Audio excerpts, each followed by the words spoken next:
My name is Ryan Koki of the Seahawk Recap Show, and welcome to the Seahawk Game Recap of Week 7, Falcons versus Seahawks. And, well, finally, the Seahawks get back in the win column, 4-3 on the year, and this was a much needed performance by the Seahawks. Again, just a much better effort. I'm so happy they won today.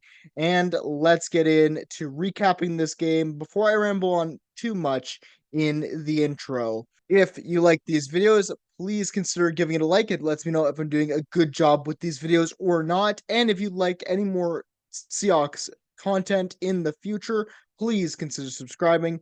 That would be greatly appreciated. So, game summary, the Seahawks win 34-14 on the road against the Atlanta Falcons. And let's start off with the Atlanta Falcons first because they were the home team. So the Falcons ended the day with 385 total yards, 230 passing yards, 155 rushing yards. They averaged 5.4 yards per play, 22 first downs. They went 8 for 15 on third down, went 2 for 2 on fourth down, had 71 total plays, 3 sacks allowed, 3 punts, 9 penalties for 72 yards given up, 1 fumble lost, and 2 interceptions thrown by Kirk Cousins. And the Atlanta Falcons end off the day with 31 minutes and 8 seconds of possession time. For your Seattle Seahawks, they ended the day off with 339 total yards, 236 yards passing, 103 yards rushing, 6.1 yards per play, 20 first downs, 4 for 11 on third down. They went 1 for 1 on fourth down, had 56 total plays, 1 sack allowed, 4 punts, 5 penalties for 42 yards given up, 0 fumbles, 0 interceptions thrown, and 28 minutes and 52 seconds on time of possession for the Seahawks to end off the day. Let's get to Ryan's focus players and let's talk about the Falcons for a minute. And let's talk about QB Kirk Cousins, 24 for 35 on the day with 232 yards passing, 1 touchdown, and 2 interceptions, both by the safeties Kobe Bryant and Julian Love. And honestly, despite the interceptions, Kirk Cousins, I think, had a really decent day considering everything. You know, that pass to Drake London was actually a really good pass on fourth down to get them their 7 points, you know. But I'm looking at, you know, how Kirk Cousins managed the game, and it was basically he managed it okay. Ultimately, it's like the Geno Smith game in week 6, where you don't want those interceptions because that's what costs you the game. But those things happen for a quarterback. So, despite how Cousins played in this game, I think he's still a really good quarterback. I've really liked him throughout his career, and I think he's finding his way in this Atlanta Falcons offense. And I think this is to blip on the radar for him. So I wouldn't be too worried about his stat line in this game. But let's get to the running back and let's get to B.J. Robertson. 21 carries, 103 yards rushing, 4.9 yards per rush, and 1 touchdown. And B.J. Robertson, still a monster. His patience, like a lot of what he did last year was he's a very athletic runner, very powerful runner. But one thing I've realized in his second season in the NFL is just his patience, him waiting for the blocks for his O line to set up. And that's what really makes him a deadly runner. And he really ran roughshod over one of the weaknesses on the Seahawks defense, which is still the run defense for them. So ultimately, got the 1 touchdown. And, he had a terrific game despite this loss. And I think, he's a terrific running back for this Falcons team, along with Tyler Algier. So, good game from BJ Robertson. And let's get to the wide receiver. Let's get to the main wide receiver on this Falcons offense, and it's Drake London, 6 receptions, 63 yards, averaged 10.5 yards per reception, had the one touchdown on that fourth down conversion that got them into the end zone. And here's a guy that is finally being used in plays, and this is a breakout star for the Falcons. I think Drake London is a very, very good wide receiver. A big body is able to do a lot of things that like modern wide receivers don't usually block much. But again, one thing they were saying on the broadcast was that Drake London can block when he's needed, and that's why Robertson really likes him as a wide receiver. That's why Kirk likes him as a wide receiver as well, because Drake London is buying into that system of, okay, well, you need me to block, I can do that. You need me to go out and run routes and catch balls for you, I can do that too extremely well. So ultimately, it was a very good game from Drake London. Just a fantastic wide receiver. The touchdown that he got was on Naimla Pritchett in the red zone, and they were targeting Naimla Pritchett all game long with Drake London and his speed. So really good game from Drake London. But let's get to the Falcons defense, and let's get to D lineman DT Grady Jarrett, the guy that's done it all in this league. He had a fantastic game, 4 solo tackles, 1 assisted, 0 sacks, 0 forced fumbles. But the big thing about Grady Jarrett and the thing that makes him so special for this Falcons defense is he can still get pressure. Although he didn't get any sacks or any forced fumbles, and it didn't show up on the stat sheet as he's making those plays, the guy does a lot of things that don't show up on the stat sheet, which is the amount of pressure he puts on opposing offensive linemen is just insane. And he was in there with Geno Smith, making the pocket very uncomfortable for Geno. And still, it was a thing where Geno was having to step up and make those big throws, and he just ended up doing it. So I think although Grady Jarrett doesn't get anything on the stat sheet in terms of sacks or forced fumbles, he still had a really good game, and he was still very helpful in the run game for trying to subdue Kenneth Walker on his birthday. So I think he did a pretty all right job for this Falcons defense. And let's get to DB and let's get to corner. D. Alford, 5 solo tackles, 0 assisted, 0 sacks, 0 interceptions. But D. Alford, the one thing that I want to highlight with him, and the reason why he's my focus player today, is that he's on Jackson Smith and Jigba. He's on Tyler Lockett. He was majority of the time, I believe he was lined up with Tyler Lockett. And Tyler Lockett is no slouch when it comes to one of the best route runners on this Seahawks team. And for D. Alford to get in there and break up some passes here and there in this game, especially in the first half, was insane to me. He's a very decent coverage corner, and going up against a guy like Tyler Lockett, who is known for his route running ability, it was a good game from CBD Alford. And let's get to linebacker Hayden Ellis. 3 solo tackles, 6 assisted, 0 sacks, 0 interceptions.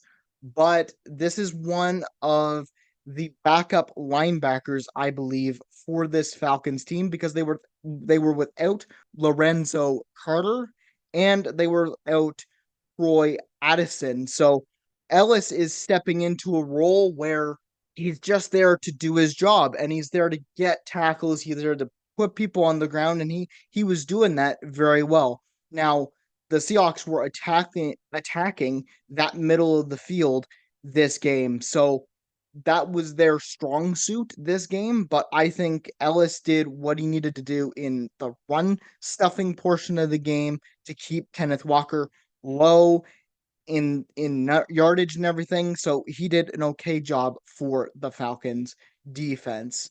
The Seahawks offense, and let's talk about Geno Smith, a much better game than last week. 18 for 28, 207 passing yards, 2 touchdowns, no interceptions, man. Just nice to see from the vet. And Gino really getting back to his old self again. 3 games in 11 days last week, coming off that slog, and he comes back into this game well rested. That's the kind of Gino I want to see, and that's the kind of Gino I expect to see. Gino was methodical in this game.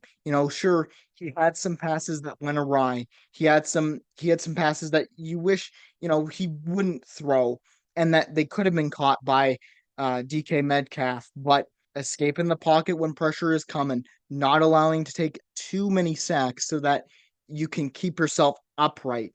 And he's doing everything he needs to do out there to manage the game and win the game. So good game from Geno Smith. That's more like it, my friend.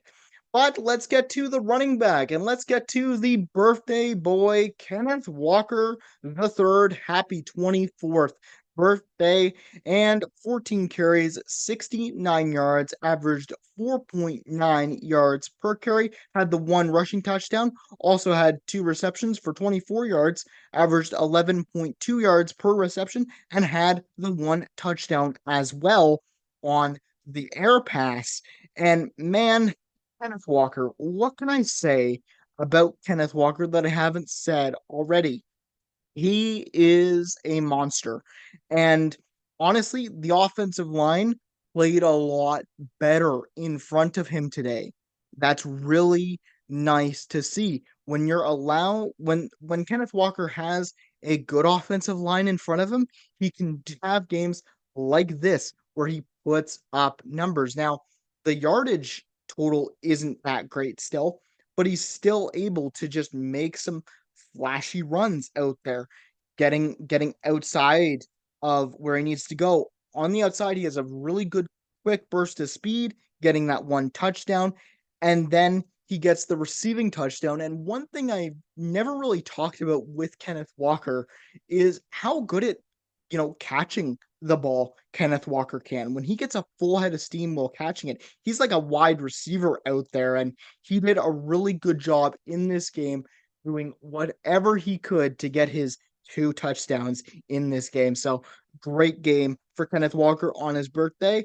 I just hope to see more games like that from him. Let's get to the wide receiver and let's highlight DK Metcalf. 4 receptions, 99 yards, averaged 24.8 yards per reception, had the one touchdown at the end of the second half, going into halftime with 4 seconds left on the clock. And man, ever since DK has stopped using his body and just ran and used his ability as a route runner to catch balls, it's been a night and day difference. Man, DK Metcalf is a great athletic wide receiver. That little flea flicker play that Jackson Smith and Jigba had, where he got it thrown to him and then he passed it up to DK to get 35 yards on the play.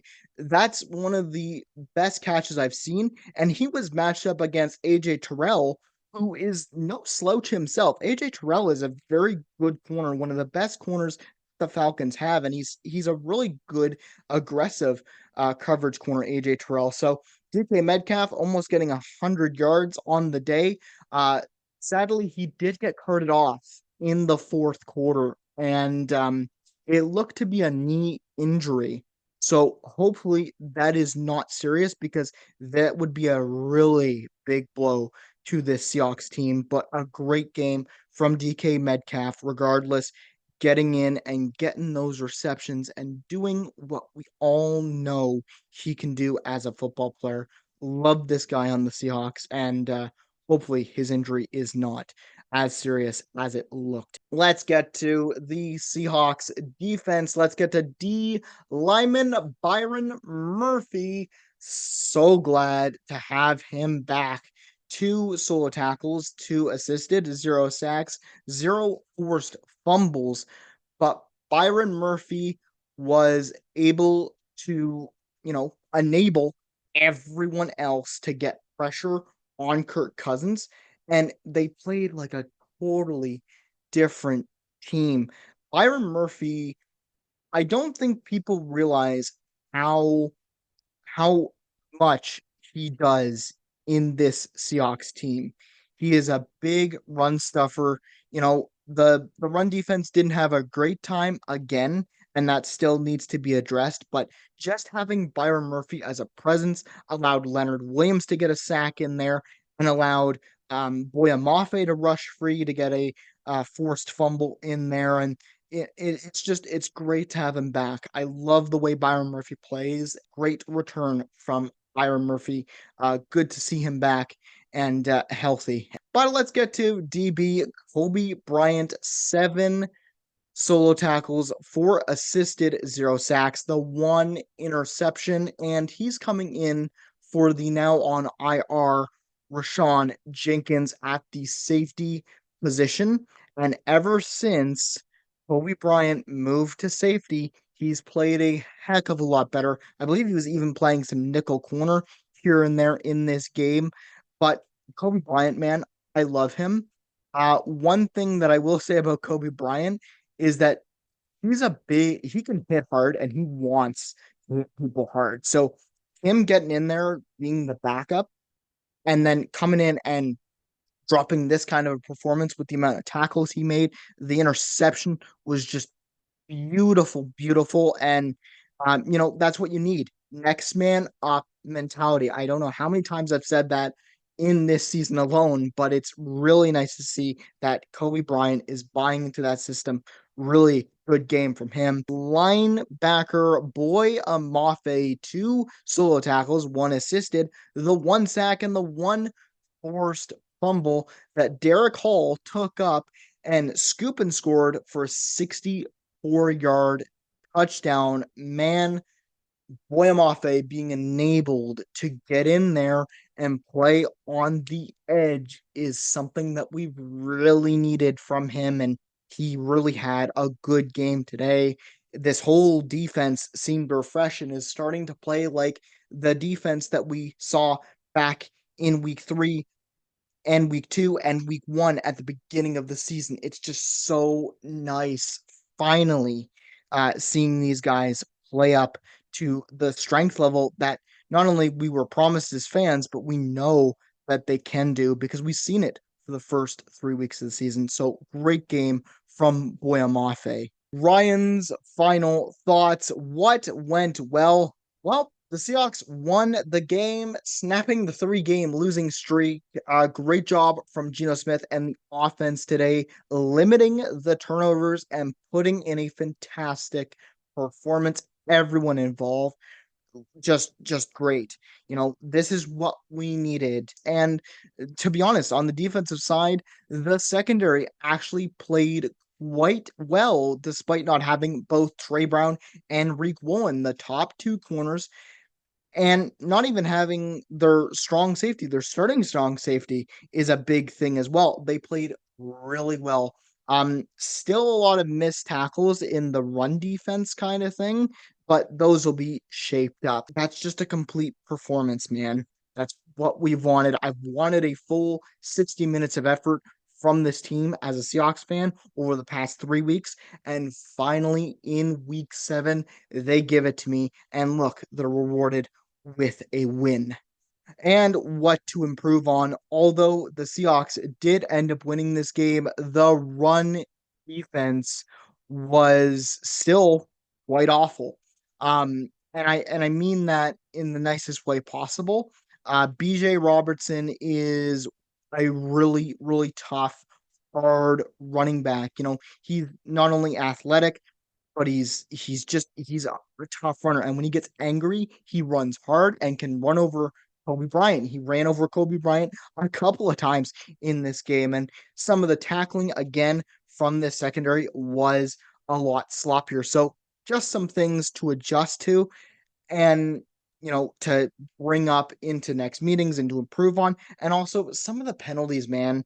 The intentional grounding on Geno Smith in that second quarter, I believe, was insane. Like they threw that trick play in there where Jackson Smith and Jigba threw his first ever pass in the NFL, and DK caught it for 35 yards. Well, that drive didn't result in points because of a false start, a sack, and then the intentional grounding penalty on Geno Smith because he was getting wrapped up again.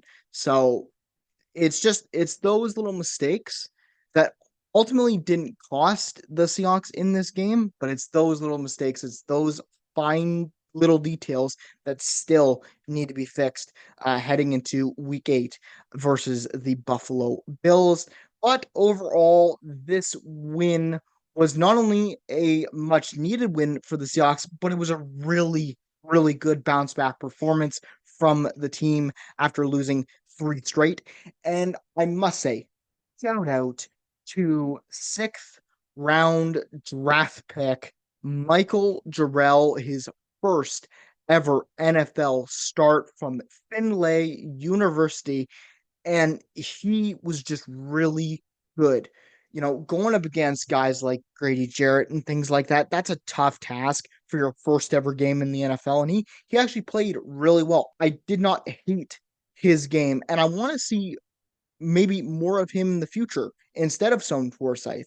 Because with Stone Forsythe in there, Gino is running all over the place and being harassed. But with Michael Jarrell in there, even as a rookie, yes, he did commit a penalty and a holding penalty, but he was a lot more of a, I don't know, like a sturdier presence in there. So I would like to see him just so that, like a little bit more, just so that we can see if that was a one-off fluke kind of a game or if he could actually take over maybe the third string right tackle position for a couple more games because I think he earned it after his performance. For the Falcons, I wouldn't look too much into this loss. Yes, you guys did not put up a great performance at all. The penalties, especially for you guys, really weren't good. Like you guys, I don't know what happened, but something just didn't click that day. But you're also going up against the Seahawks team that I believe was hungry, like hungry, starving for a win after going 3-0 to 3-3.